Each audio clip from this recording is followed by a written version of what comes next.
sao dở lên vậy? Nha.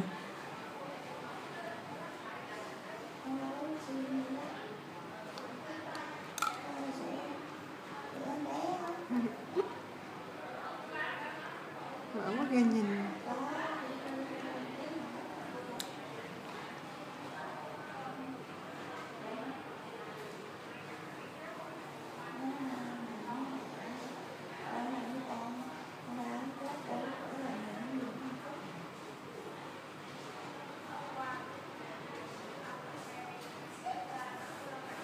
Giống mình không sợ.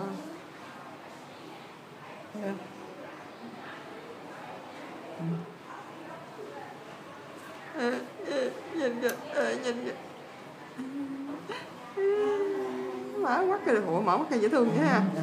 Mở mắt đẹp ha. Mở mắt kìa dễ cưng ghê.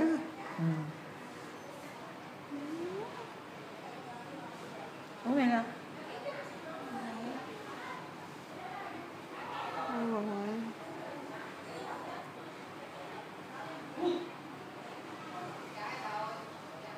Ê, đừng ngủ nghe.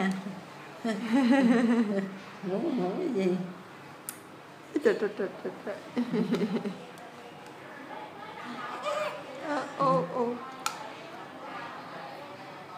Thấy không?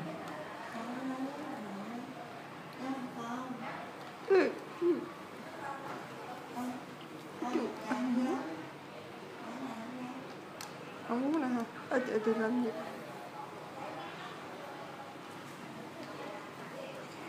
Kéo xuống rồi, kéo cái đó.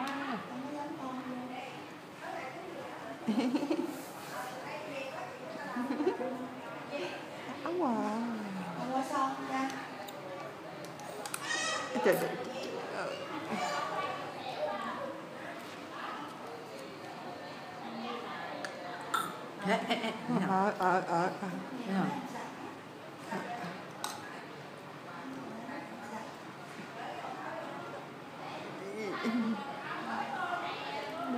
Bú sữa này nó hay bị ọc. Nhìn mở mắt ra. Mở mắt ra. Mở mắt ra.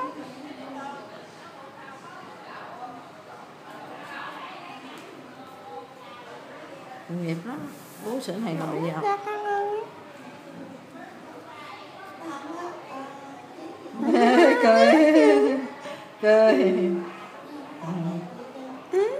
Cười kìa. Mở được quen con rồi. Cười cái mặt kìa. Chậm chưa? Quay em rồi. Cười cái mặt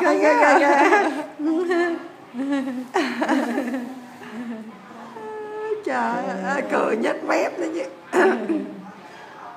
Cười nhếch mép nữa chứ. Chịu nổi luôn. Nheo mắt để nhìn nữa. Có vẻ khó chịu lắm nha. Chúm cái mỏ này kia nha, có vẻ khó chịu lắm nha. Dạ.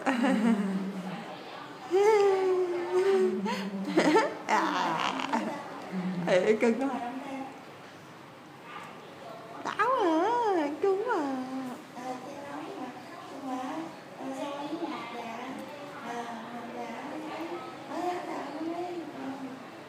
Ôi trời.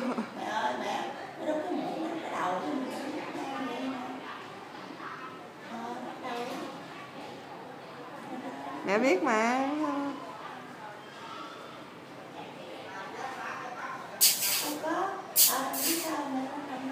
Chụp chân.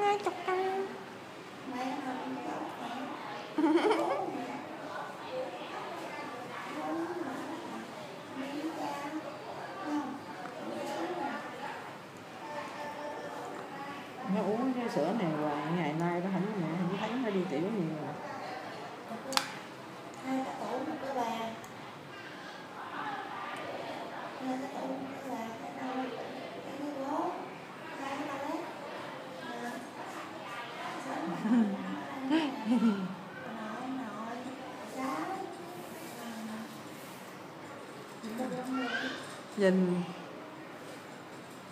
Nhìn